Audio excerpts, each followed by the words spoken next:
So, What's right, into it? here we go. Let's do this. And we're live. We're live. We say live all the time, but, you know, are we generally live? Because this just goes out later on. No, let's just Anyways. count with 50 times to get it normal. Podcast number 5, I believe. Could be 5. one after So, four. getting there. And we've got the handsome rogue here, Ewan, who's going to talk to us all about his music Such and where it's taken him. bastard. And all these crazy parties he's been up to. Like, what were you up to last night, mate? Fresh as a daisy. Fresh as a daisy. Ruffling a badger's back. There you go. That's it. We were all out last night in different areas around the land. Popping I was- on a suit all for a bad ankle. Yeah, exactly, yeah. I was at a Christmas reunion party, no less, with guys from university, which was fun. I was And, cleaning shit off a Wayne's back. You were doing that. Times are good. Definitely, I was doing that. Times are good, mate. And yeah, you was at a birthday party. 21st. Yeah. 21st. There you go. Belated happy birthday. Happy birthday, Oh, mate. it was fun. So yeah, Rough. I know, rough. Yeah. Smashed. Sleeping in the couch. For those that don't know, he's just like Sliders on. sitting right across from us on the sofa, just like Just giving it the... as blazing as everyone else. His wee sliders on. Um, I know. So yeah, tell us about you, where you come from, Give us what's a been lowdown. happening. What you do. So basically, grew up in Kincaidston, lived in here most of my life.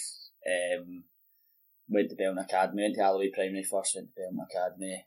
And the music wasn't really like a big thing. I was always the guy at school who would have tunes, remember back in the LimeWire days? Yeah. And there was like LimeWire. tunes no one Oh would my hear God. and shit, man. Like, so like usually like me and my big brother would have like hip hop was in then, so we were like massive game fans. Remember at school and Totally, stuff, man, yeah. game Yeah. and stuff like that. It's bad. Listen to documentary, and then I was always the person at school that like I'd have the tunes before MD tell like months before they came out because you used to get wee sneak peeks in LimeWire and that dodgy Oh, yeah. downloads and stuff. Love And that. then like I've been interested in music all my life, but then what happened was I was PRing in Ayr for it was actually for Furies Day, I think. It was Oh right, yeah. So I was PRing there, and then He means PRing, but all he ever did was No, stand there, yeah. chuck him in a bin, and talk to birds. yeah, That's it. well, that That's was my it. job, kinda though. I guess so. Perks. Hashtag Shaggy. Aye. So after that PRing, we used to go out in the piss and rain, stand there in the corner. I was like, right, I'm getting paid peanuts to do this, like fuck all. Yeah. And then I was looking like coming in talking to Roos and stuff, and I was like, I could be DJing in the warmth, getting paid double what I'm paying. So what happened was I got a mixer off Roos and Dale from Furies, All right. and Yeah. then I just took it home, started practicing, and then one of my mates had 18th in the Club de Mar in Red. Unrigged. And then they asked me, Jesus. Oh, shit. they asked me to DJ. I had never came out of my bedroom. I was DJing an ironing board with a wee mixer, Ah, a shitty wee laptop. that is brilliant. Yeah, and then went DJing Club de Mar, and then the guy offered me a job at Club de Mar to do Room Red once a month, and then wrestling weekly. So I was doing that. That's how it all kind of started with DJing, and then making music. So that was 5 years ago. Started making music, and it's only been the last year and a half that we've started getting tunes signed and like Kicking off, Yeah. like last this year. But, Absolutely mental.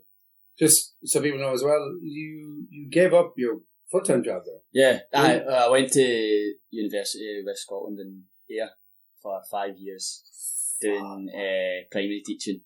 And Why would you want to teach? Yeah. Why does anybody want to teach? like I enjoyed it at the start, and then the more I got on, I was like, I don't like uni. Fuck this can't and really- screaming fuck that, little man, pricks. like, I was like, I don't mind kids, right? I like kids. That's why I wanted to do it in the first place. But like, fucking, You're not gonna get I was more pop. I was just thinking, like, is this what I want to do for the rest of my life? Like, I'm out every weekend. Like, I love partying. Like, I love music and shit. Like, why am I going then to not do what I really want to do? And then like telling my mum fucking I don't want to hear that conversation. yeah, no, Holy shit. Don't hear that conversation. I want to see her face. Mate, holy Fuck. shit, man. So like, Fuck that. I remember phoning my mum when I was in my flat, and she'd been paying for my flat, so the plan was like, I take over the payments when I become a teacher and all that stuff. Oh, It was so bad, right? She was like waiting for you to be the adult. Mate, It's not happening. yeah. I phoned my mum, and I'm like, Noreen, what's happening? No, they didn't. I've actually decided to patch teaching, and mate, Fucked it. No. what the fuck do you mean? And I'm like, no, I'm joking. It's only a joke. No, but I just explained it to her, and I was like, it's not what I want to do for the rest of my life. That I'm gonna have to go back to uni, do more stuff if I want the actual degree I wanted. Because I left early and I got a degree. It's like. He paid for uni over teaching. here though. Do you? No. You don't. So it's No, but my mum had paid to keep me in uni, like obviously kept me up and shit. Yeah, and then because when Rory and like my mum and that, they moved to Shrewsbury, they live in England now. So like, I telling her when she was in England, and she was just worried about me, but she was also more raging than anything. Oh yeah. And then, Hopping things around the kitchen. Yeah, I basically just gave up teaching because life's too short to not do something you do. 100%. Yeah. With you, man. There's a lot. I mean, there's a lot of us that have been caught in that wheel and circle of life. Certainly myself, where you're like dead end job forever. You just go through the motions, and you're like, don't fucking bother breaking it and getting out of it. Should be fun. Life should be fun. Potentially, it's too short to do. Like I was going into a career where everybody says like the holidays are great and shit like that, but like I was going in like 8:30 in the morning, leaving at 6:30 at night, and then I would be doing paperwork till like 10, 11, and then I'd get up and do that again, and then as well as like it's well intense, of course, like, but like it just wasn't for me. Like I know that I can't be that calm all the time in order. Yeah, totally. I just need like 100%. Well, I turned up late here tonight, so it fucking just shows you like how unorganised I am. Well, no, so what happened tonight as well, though? Still so he fucking, obviously we said the last day, it's over, it's now Sunday as we're filming this. I'm never early, never for anything. Yeah, we meant to film it on Friday. Yeah, right. Yeah. But it didn't happen, but it was fine, we all knew we had tonight free. Yeah. But when Mark messaged me, and bear in mind, I'm after a long night, and clearly so was you. Yeah. And I was like, all right, cool. He was like, get him to come by. He's like, get him to come by for 1:15. And that's it. 6:15 or something. He saunters in the door, and I'm like, what the fuck are you doing here? Never early, man. I was like, I messaged you saying 8:30. Get it What the fuck is going on? There's a WhatsApp. It's now 10 o'clock and we started at 10. So I said to him in the message, I'll be over at 10 past. He's like, yeah, that's cool. Fucking saunters in. He's like, what the fuck you doing here? I'm like, get it to you on your prick. What's all about? So now that we've given you that story, and because of that story, on our last podcast, myself and Mark drank the old Putching, 90% moonshine. That changed me. Hallelujah, brother. Amen. Thank God. So, Ewan's turn. He's been a bit brave considering the fucking size that he's just poured. If you can see that through, that's a very, it's quite a hefty fucking man. mix. That's brave. Yeah. So, you're going to need to wash it down with the Menebrea. I'll probably actually, give you the cider. You sure? No, fuck's it. Right, okay. That's too many bad experiences. Oh, God. This is going to hit you like Frosty Jacks. Aye. Spinning on the beach. Yes. Aye. I'm not going to lie, this will hit you like a freight train. Honestly. Slipping back to last night again. Oh, fuck. Oh, so, Christ. Best of luck. Mark, you need to pour a bit of the beer there for you, just so we salute him before he breaks on through to the other side. Okay. Oh my God.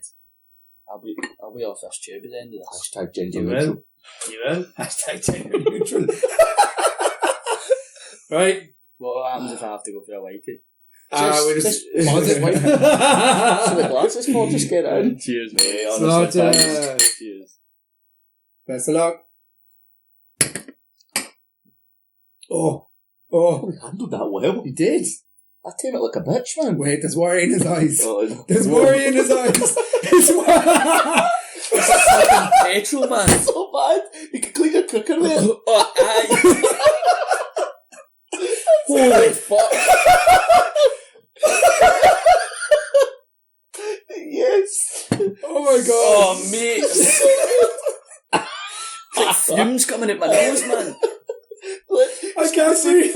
My car's needing diesel as well. I didn't pour that in my car. I fucking run for ages. I can't breathe. That's amazing. Same tears. Oh. Waft. Oh. It's serious, Fucking makes you back. Oh my god. That's some Viking fuel, mate. That's fucking amazing. Serious, mate. 90%. Potatoes. Jesus Christ. You did really well. Did really. That was Fair brave, play, man. That was brave. Fair play. I had less than that and I cried. Jesus Christ. I had tears, man. Oh. Warms you up, man. Yeah, no, definitely does. Definitely warms you up. So let's bring it a bit further back then. So in relation to, now that you're loosened up, in relation to like you said, the music and where you started and the way you started DJing, or even making stuff at home. What got you into that music? Why is this music a thing for you? So when I started DJing, it was all kind of like I was playing hip hop, I was playing R&B, house, like EDM and stuff like that. Yeah. But like when I was like 18, I was so naive to like I'd never been out of here for like a night out, a proper like night out. Folk unless music, it'd get be out of like there. fucking do you know what I mean? But like, well, obviously I'm 24 now, and I was 8. That's 6 years ago. Like back then, like see if I'd known what I know now. Like, it would have just been so good to just turn around and go, mate, stop fucking playing that shit you're playing. Like, this is what you should be doing, this is what you like, or whatever. But, like, just, like, influenced by so many people rather than listening to myself was, like, one of the biggest things back then when, like, I had the manager at Club de Mar tell me I need to play this, I need to play that, and I'm like, fucking no. Like, you don't fucking want to play music you don't enjoy, but, like, for the last fucking, and being a commercial DJ and anywhere really, you're going to end up playing music you don't enjoy, and that's just the trade of a commercial DJ. And so you need your cash. Aye, but like, so like, over time, I stopped Club de Mar in Western, and then Roos approached me. It was a Wednesday in Club de Mar, steaming. He was like, of course, mate, I want to poach you. I want to poach you for Club de Mar. And then Roos got me out of Club de Mar, and then it was Roos's influence was like really good though. He taught me so much stuff like I never knew, and he's like, "You guys are Jedi." Yeah. So for the people that don't know, do you want to explain who Roos is? So basically, Roos is the DJ in Furies, and when I PR'd, I said earlier, I PR'd there when I was 18, met Roos there. Good DJ, man. And like, he's got, him and Dale are like, audio, like, making tunes are unreal, like, unreal, mate, like, total gold mines, and like, I don't know why they're not, like, fucking totally out of this world, but like, they like what they do, and they do whatever they want, and like, I totally respect that, and Roos, Roos rubbing off on me, like, because I was with him Friday, Saturday, Sunday. That's been the last 5 years I was DJing with Roos. Until I stopped like a few months ago. Me and Roos were just spending every weekend together and like hearing what he had to say, and he's totally out the box, and like so like the way we best described me and Roos was like he's out the box and I'm like in between like fucking the commercial side and him. So he's there and I'm in the middle. You're a good bridge. Yeah, so like that's what it was, and like it's like he's fat, I'm skinny. Yeah, exactly. Note for the camera, fat shaming. No. I mean, we can have fun with it. Sorry if I offended any of those type of people. Be fat and proud. Don't hate us. It's a personal thing. You'll see him later on rubbing his tits. So me and Roos said the same thing as well. It's fine. I was Toothpick. He was Bobby Burger. I swear. I swear. We made some weird things together. Like, that's the kind of shit me and Roos did. Like, we fucking. And was that sober? No, I was sober. Because Roos doesn't drink that much, so like. We'd go in making tunes, and then we started doing like sampling. It was like, you know, like duck sauce kind of fucking like disco shit. Like, and we started making them, and it was like, I'm Toothpick and he was Bobby Burger, and we were called the Bronx. Like, we've got so many things no one knows, man. Like, no one knows, man. So obviously you and Roos have obviously quite a good team. Yeah. So the whole 10 idea and the nights that you do, can you explain more about that? How it came about, and then what the ambition is? Yeah. So basically, like with 10, Roos had started his own night called All About, and was that in Furies? I mean, but he's like Roos is like graphic designer, self-taught graphic designer. His graphics are so on really point, good, like unreal, man. Like So Roos started all about, and I was like DJing at it or whatever, and it didn't go too well, but like the concept was great. If it had been anywhere else but Ayr, mate, it would have kicked off, man. It's always the way, though. Yeah, and then the 10 came about was so Stephen Simpson had to do Granary 12 with. Yeah. We made the tunes with. Like, Mac Mania came out. It was me and Stephen, and Stephen had like a boiler room set in Boiler. Like boiler room is massive, mate. Like if you're an underground artist, like there's no better place to be on the boiler room. So Stephen brought out an EP and shit, and he got like big publicity from it, and they got booked for the boiler room from that. That was on the Saturday. And then a few weeks before that, so we'd all planned to go there. A few weeks before that, Funky, the manager at Furies, was like, right, do you want to do Easter Monday? So for a start, you're like, mate, it's a fucking Monday in here. Like, why are you shafting me like this? I've worked for you for 4 years. You're not going to give me a good night. So it's like, so it's the first time. Like, it's just that the club folk are all like that. Like, they just want to make money or whatever. I totally understand. The business got to be a business. So I was like, right, fuck, because he's had limitations to shit before. So I was like, right, Funky, see if I'm taking this Monday night off you. I'm doing whatever the fuck I want in the club, and I'm playing whatever music we want. It's gonna be whatever music we want. So straight away he was like, aye. So I was like, nice. Excellent. One, he's only doing that because the club's not open on Monday. Two, I was like, aye, right, okay, we'll go for it. So, like, to start a cool night in Furies, you're like, it's not going to work. Like for when we start, we're like looking at Furies, like, it's a venue, it's no cool. Like, it's where you go to hear Venga Boys every night. Like, and I was contributing to that shit. Like, I was playing Cha-Cha Slide every night. So, like, I was like, right, okay, just a bit of Whitney Houston, man, and that's all you need. Yeah, exactly. Mate, $1 Million Bill though, you can't. Oh my god, great tune, by the way, great tune. So, I was like, Funky, right, I'm going to take it and I'm going to grab it by the balls, but I'm going to make it busy here. So you need to just put your faith in me or whatever. So, went to Manchester on the Saturday for the boiler room and Stevens, mad.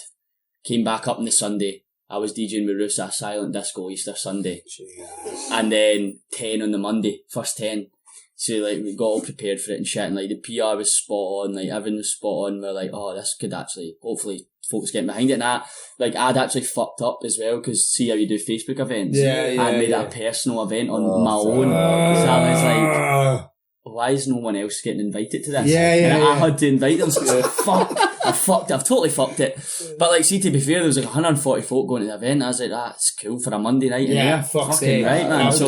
So that's a win straight away. Yeah, mate, nuts. And like, it after Funky had talked to me, he was like, what are you going to do? What's it going to be called? And shit like that. And like, on the spot, I wasn't like, well, I couldn't fucking tell him because I wanted to think about it. You know, like, everything in the ears feels rushed. Like, you don't get high quality stuff. Like, you don't get folk that the graphics are spot on, or like they know how to run this and that. Like, it's just everything in Air just seems like not well thought. Yeah, part of that is because Air is set in their ways. Yeah, they're like really close-minded. I hate that, man. Like, because it's not like all my mates say to me, like, mate, I don't know why you care about Air so much. Like, fuck, like, why do you care? And I'm like, mate, because I grew up here. I fucking want to I want to do it good. And when I walk around the town, it's fucking dying. Like, there's fucking more to let. There's more to let signs than there are open shops. 100%.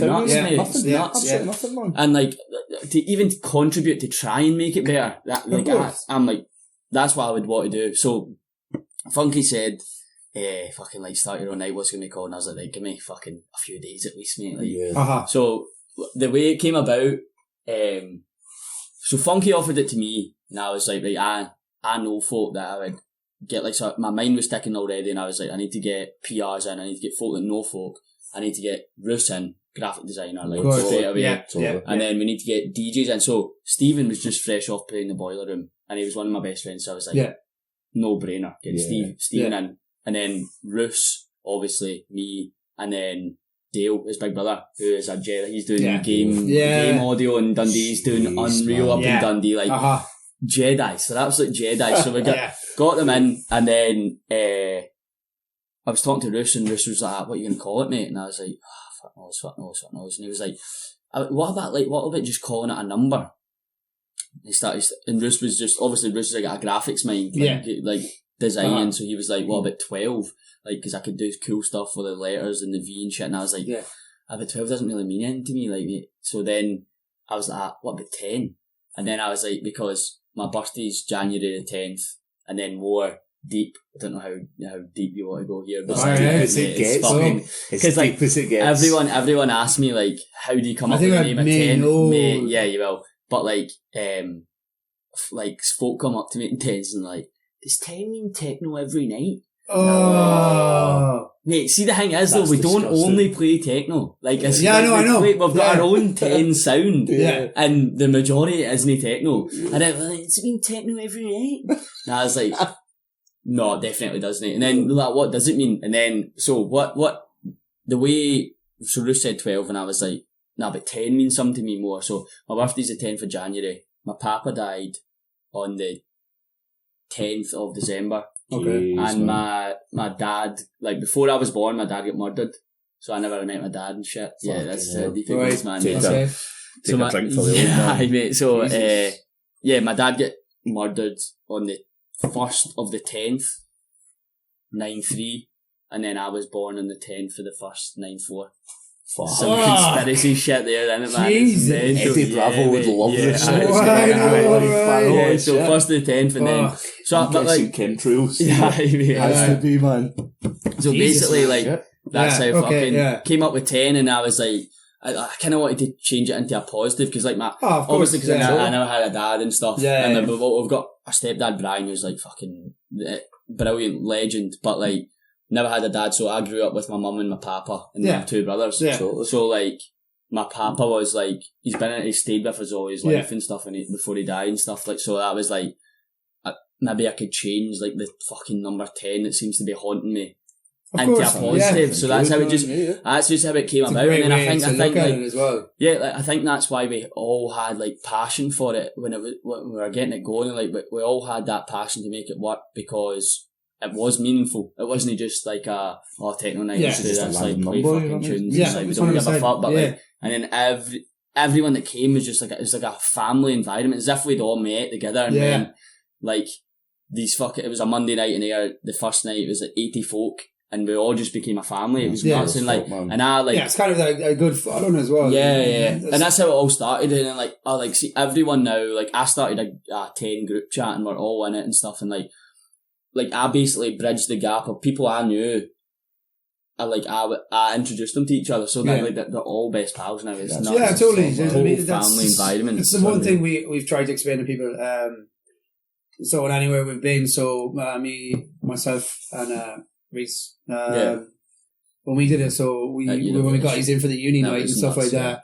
We tried to explain that, like, no, this is a definite thing. This is a following. You've got all these people that will come. Yeah. There's no bullshit. There's no nothing. Man, there obviously is extracurricular activities going on. Yeah. But that's, you know what I mean? It's more part and parcel of these things, but there's never any bullshit, and it's just people who just want to have a good fucking night. That's it, man. Totally. And that's all we want to do. Like, you fucking, like, every single night, all we want to do, we just put on the best high quality night for people to enjoy this. There's no, like, creepy bastards going over girls and like 100%.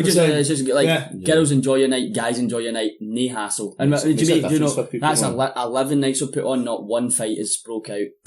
Not touch one wood. Fight, mate. Touch wood, but like, mate, it's just that. But the way I run it, it's like I'm stressed out. You probably would have seen me that night in the uni. I mean, I'm stressed out my box because if it goes to shit, it's all on me. Yeah. Of course, so I'm running about. Making sure everybody's alright and making sure it's going well and shit. And every day always comes out like, why are you so stressed? I'm like, you fucking just getting there. It's stressful. Throwing this fucking shit together. But that's it. And then, but that's the thing, it's like an environment that you've cultured yourself. So, and it's definitely one thing to be really proud of, because I mean, anytime I've gone to, and I've always told people about it, and I try my best to get it anywhere that I can. It's local boys do fucking great, and it's just great crack, man. It's wild. Just go in and dance your balls off, man. That's it. And we're just like, because folk are so used to like this Ayrshire fucking culture. The club scene is just like something you go in to get judged. You're going out to get judged before. That's what it is, man. Like, mate, that's what I mean. But like even that, like Elliot's, mate, no, but like Elliot's and stuff, like we've had folk saying, oh, like, we come to Furies on a Friday night because we don't want to get judged by fucking out. But it's like, it's not like that just there, it's everywhere. Every club you go to, mate, they're all like, oh, look at this. There's certain stigmas to it all, and man. You're like, mate, like, that's not what you go out for. You go out to enjoy yourself. And like, yeah. I think that's the common thing everyone has is at 10, when you're going out to 10, you're going to enjoy yourself. And like, that's it. That's all we want everyone to do. Yeah. We don't want fucking any bitchiness, any of that shit. Just go and enjoy yourself and listen to good music like that. Exactly. That was another big thing for us.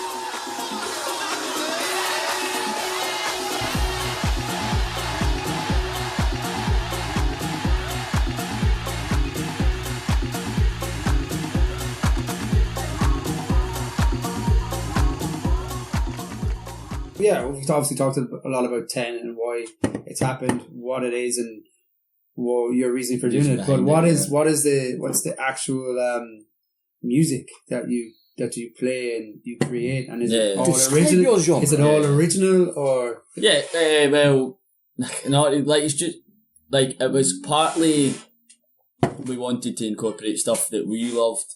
Yeah, all the DJs and stuff that.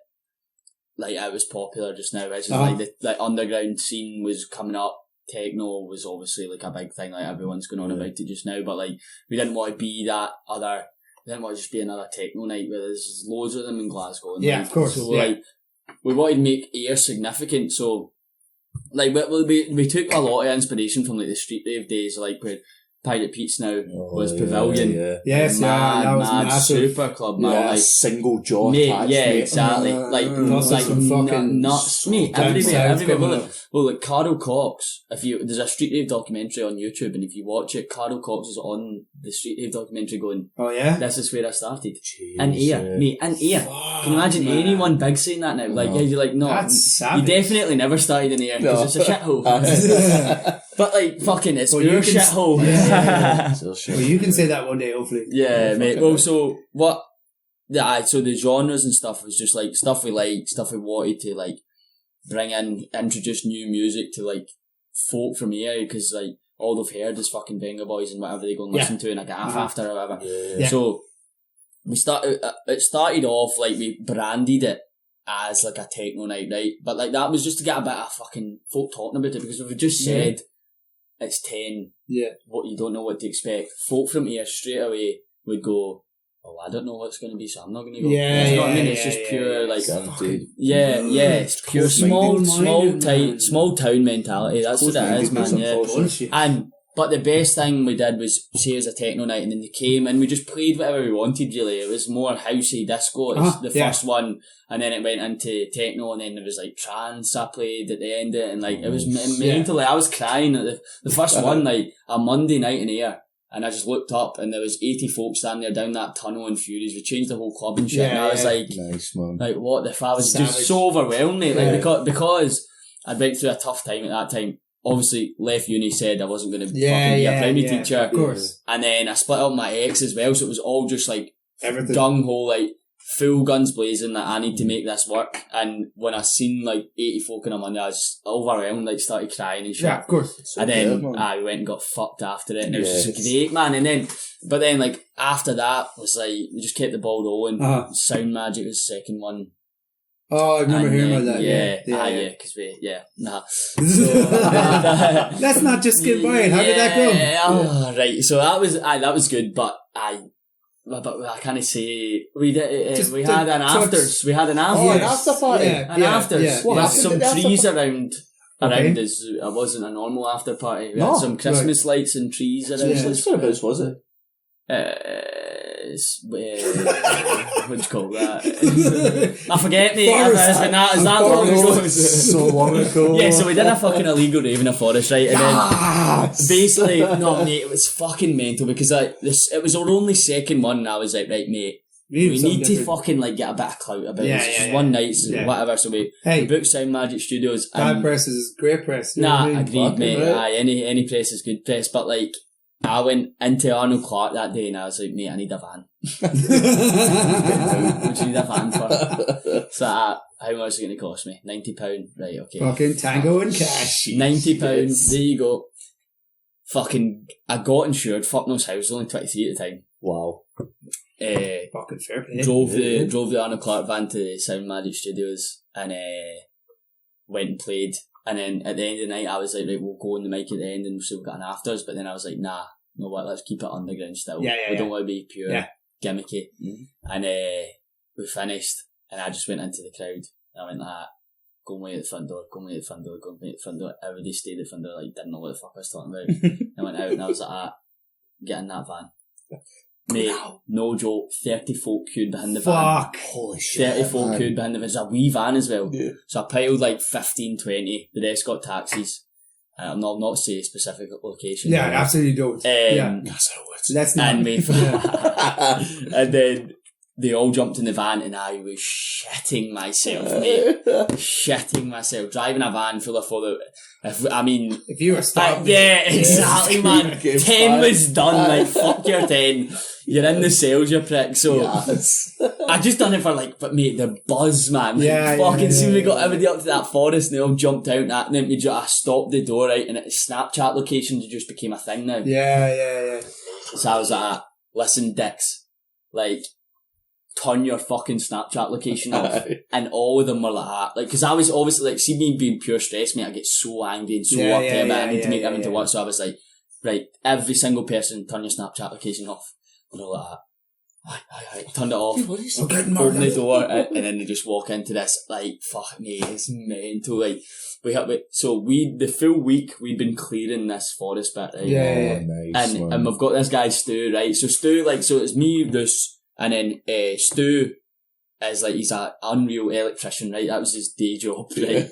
But mate, the guy, he's a Jedi, he's like Scottish Bear Grylls, you've no idea. So we walked into this forest and he we need a place for a DJ booth or whatever. So we walked off and we came back, mate, the cunt is chopped down trees, sawing trees down.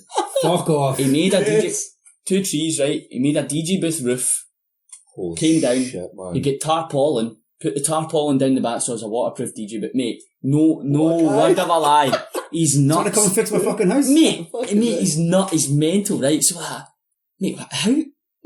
Right, never mind. So we went back and then came back up and then we got more tarp. We made a roof for a dance floor and then we got so lucky, 5 minutes away from it. My pal's neighbour was having a clearance and he was just throwing all this shit out and he had a big metal barrel thing that he just flung out, so we would take that, took it down there, made a fire in that, and then I went to the charity shop and bought 10 fleeces for folk. The end of it was cold, we pure took care of folk. So we bought fleeces and then I bought 4 crates of water for Booker. I actually used Fury's Booker card for that. Really? So we went and Thank you very much. Cheers, Funky. So we went, got the 4 crates of water, bought some bevy for everyone, because we didn't want folk coming to the afters and just hitting a badge, and so mate, we'll give them free bevy and stuff, totally out of pocket, we've absolutely fucked ourselves, but for the memories it was priceless. Totally. It's the type of stories that make it fucking that's it, mate. Yeah. It makes it so 100%. And then we got the fleeces, got the thing, and then we went up to the site, packed it all, hid it all away, put the fire barrel there, and then we were mate, we need to do a bit for the girls' toilets because girls won't want to just piss in front of everyone. So we I bought black cloth for the first night we did Fury's dance floor. We put black cloth all around the main dance floor and shut the fucking shitty lights off. Yeah, and we took the black cloth and what we did is we put 4 posts up. We put the black cloth around, made a wee door in the middle, and just dug a pit. So girls had to piss in the pit. Yes. To be fair though, we found it was fucking disgusting. Next day we had to go and get all our shit, and it was just fucking knickers and toilet roll and shit lying about everywhere. But that mate, see that's festival, innit? That's the in-depth stuff we felt we had to do because there'd been nothing like it, and since Street Rave and stuff, there'd been nothing really for folk to get behind. You can't get behind a night that fucking plays Venga Boys and shit every night. You're never going to get folk loyal to you. So 100%. We went to the over and above, even Roos, at Roos's idea, we made a wee 10 card, and for the Sound Magic one, the tickets that were bought, we went and posted them to everyone. We actually went and posted them to everyone, and like, yeah, it's just nuts. That's awesome. Like, and then 3 was the UWS and AR, 4 was Fire Brigade. Yeah, that was a bit nuts. That was nuts, mate. And then when I was working, I was like, man. I've totally, I don't even remember what 4 was, because that was in September. Yeah. The next one must have been Paisley, UWS and Paisley. Yeah. Took a bus up. Yeah. That's the first time we organised a bus. Another fucking stress. I just got mad waiting the bus to try and forget about it, man. Yeah. And then 5, we came back to AR finally, because folk had been... No, Paisley. And then 5 was Electric Salsa. That was mine and Stephen's first book in Granary 12. Right. And La Chita. So we played La Chita, but that because we'd been to Paisley, Glasgow, we hadn't been in AR for 3 months. Yeah. So folk was waiting to come back round. So is the, just to slightly deviate, is the Granary 12 then, is that just a duo thing? Yeah, that's just me and Stephen. It's like acid house based. So Stephen, like I said earlier about the boiler room, and he got pretty big off an EP, and basically Stephen had his own, like, he's heavy into acids. It was him that introduced me into acid, and I was more kind of like more towards the techno side, like Daniel Avery and stuff, as we started listening to and stuff, like nuts, like well good. And then Stephen would be like, but when I first met him, we met at an after party, like fucking, we're fucked. And like, we start talking like, oh yeah, we love music together, man, like we should do something together, like, and you never think these conversations end's gonna ever happen. So you're like, of course, nah, nothing's gonna happen. And then Stephen was like, well, I've been making tunes, but like when Stephen had his blow up from 10 Pills, mate, it was in Lobster Therman, and then he got the boiler room and shit, so he had like a fucking massive build up and like hype and shit, and he said he was finding it hard to make tunes and then go through it all and stuff. So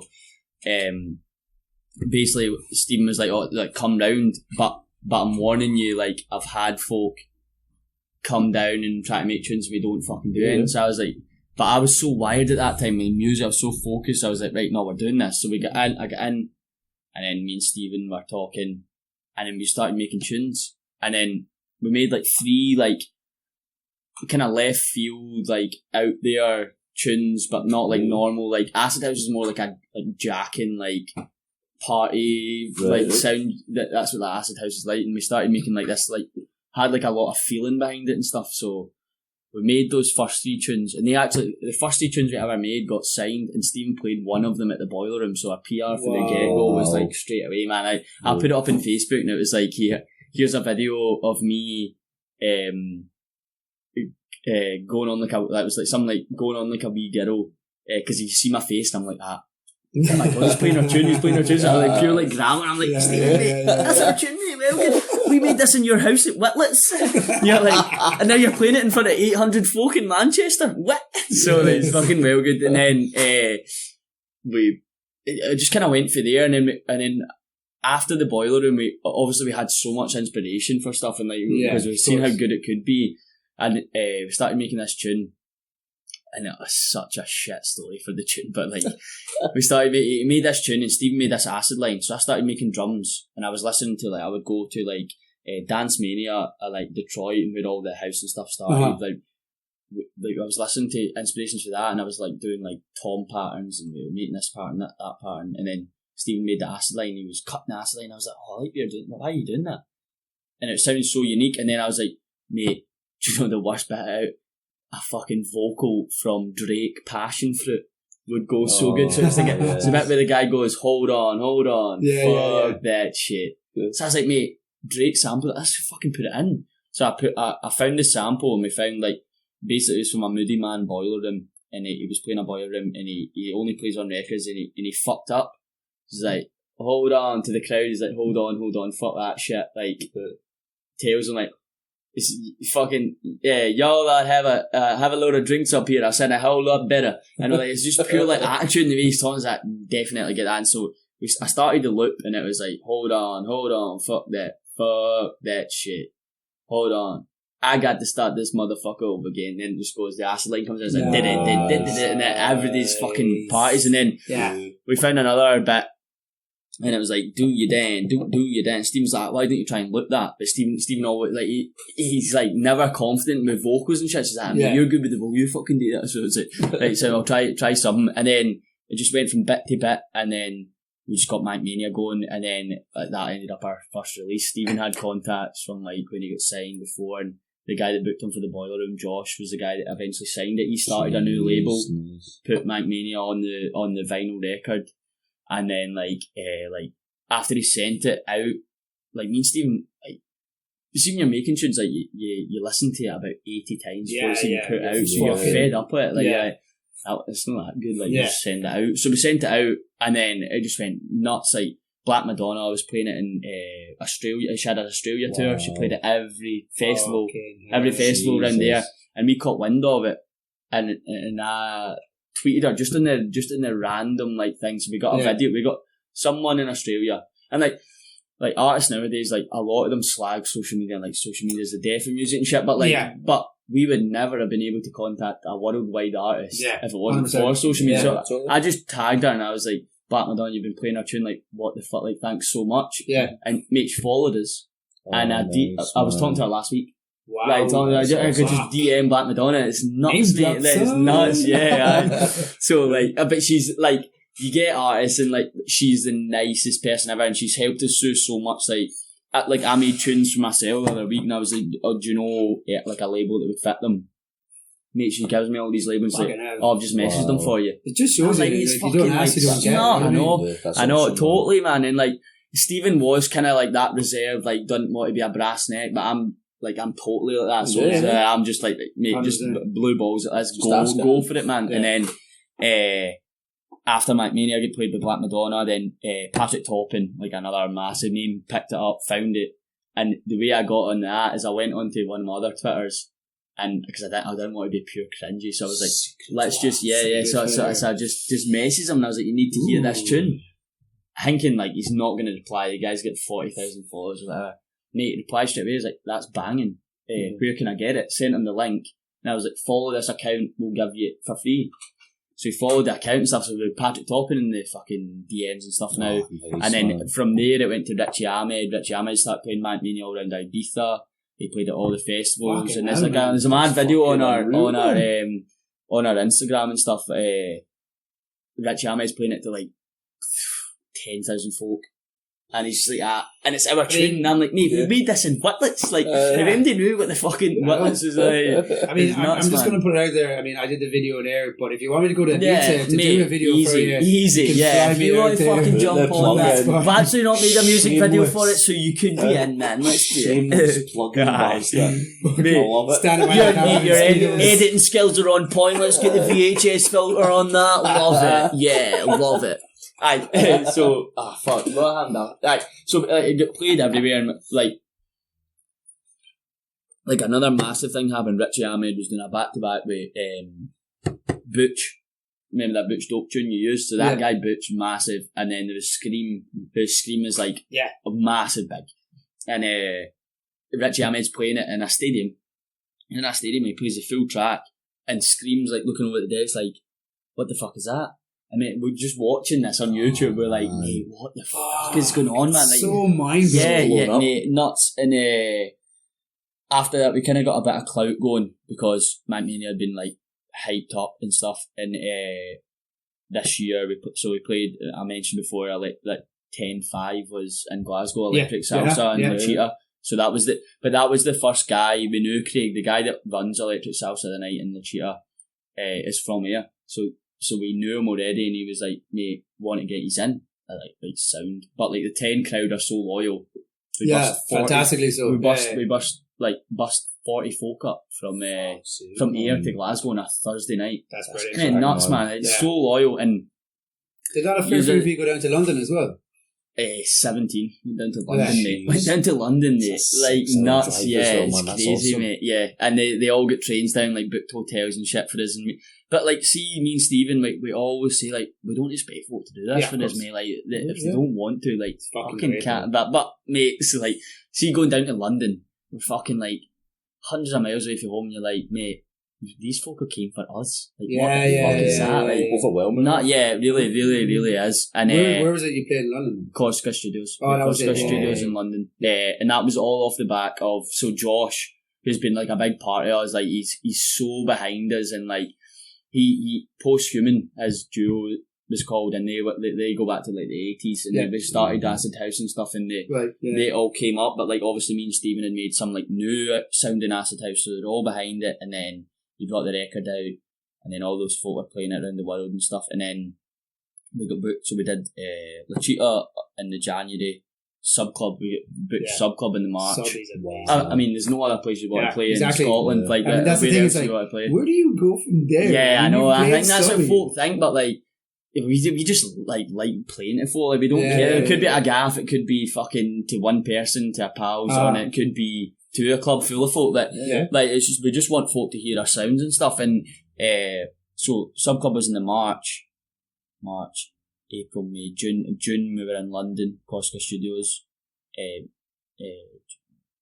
and then August we were in Flat 01, and then we came back to La Cheetah for another algorithm they were called. They booked us for the La Cheetah, and that was a few months ago, and then we went to have one in Paisley, but it got cancelled because political shit or whatever. So like Granny 12 for us has been nuts, and the reason we came up with the name was me and Stephen were at mine, because I used to stay in the Granny flats down there, the Granny flats down there, so I stayed in Granny 12, like number 12 the Granny, so like, we were fucked one night, and we'd made all these tunes, we just didn't have a name for us, and then we were like, mate, why don't we just call it Granny 12? It's where we spend most of our days and shit. And we were both fucked. Looking at each other like, I love you, mate. I love you more, mate. You're my best friend. And all that shit, like all that chat. And I've actually got. He's not your friend. I'm your friend. I'm your best friend. Your best friend, because I'm here. He will look after you. I will. He doesn't even I've got your best intentions at heart. No, him, mate. Doesn't even like your mum. He doesn't even like your Joyce. We Joyce. I love Joyce. She's great. Joyce Simpson. She's pissed butter on her tatties. She's good, man. I like her. She makes the best lasagna, mate. And so we're fucking like fucked out our minds, right? And then there's a voice recording on my phone. There's a voice recording on my phone, and you hear us, and we're like, yeah, man, like, we should just start, like, calling ourselves Granny 12. But it's so fucking embarrassing to hear. But then you hear Stephen going, aye, but we should spell it GRNRY 12. And that's just in the background of us talking, and it's so funny, mate. I need to send you the voice recording. But so, mate, literally from there, we started getting called Granny 12. And then it all, like, the whole thing just came up, Mac Mania and shit, and then that was mad, mate. This year's been nuts, and like, after giving up my teaching career and giving up everything I had, just put my all eggs in one basket to do music, like that totally paid off when I did. I slightly. I mean, she's still there. She's still there. So I'm DJ. Like my income is like DJing Thursday, Friday, Saturday, Sunday, or Thursday, Friday, Saturday now, and but mom's still like get a part-time job. You know what it's like. And help Poundlands too. If you like it. I know, mate. Starting shelves are tall and the long ears. You're so spot on. You can start your shelves to £9 an hour through the night. Mate, I'll get tagged on a Facebook post once a week. Oh, what's this? Air traffic controller and breastfeed. Why don't you try that, son? They're doing free CSCS. I can picture you in a building site. Okay. Get all that stuff in your lawn. I'm well geared for that fucking building site. So what's your plans for 10-10 essentially? Yeah. That's going to be the big one for you all, especially being it's so meaningful for you. No, 100%. Like, so basically we did the numbered ones. So we've got like 10-1, 10-2, but then we would do like a Halloween special, or we do an all day here and there. Totally. So we've got like different ones, but for 10-10, like the difficulty with 10 is we want to keep it in here because there's nothing here for folk like that. Yeah. So we wanted to keep 10 in here as long as we can, but the more we do that, the venues are running out. Usable venues for us that suit the night and stuff. So we're trying to find new venues all the time and try to make the night we're totally always trying to make it good for folk, so it's a high quality experience because folk nowadays it has had a decline because if you want to hear good music, you jump on a train at a tenner to Glasgow and you're away to hear the best. And Sub Club's rated like one of the best underground clubs in the world, and you're not competing with that, but like to have it homegrown in here, folk being part of the movement and stuff, is like, we try and make it special for them. So we try and put the most high quality nights and try to find a venue for that where like something so significant. It's so it is, and it's like so key to our nights that we pick the right venue, because see if you're playing the wrong music and the right music in the wrong venue, you don't get the feeling for it, man. Fucks everything. You don't get the feeling for it at all. So for 10-10, like, we've got so many plans that we've just like gathered up over the course we've been doing it. We've been doing it for over a year now, and it's all just came in where like, this is when we should do this, and blah blah blah, and like, we take every event as it comes because we have to choose the venue so late. Totally. So we can't even get a monthly night going down here because we've got no good venues for it, and none that want to take us on every time, because usually something happens. Never any fights, but something always happens. There's always something. Boat party, mate. Boat party. Yeah. Oh, mate. Get a Waverley. Mate, exactly. Get a Waverley. You have no idea.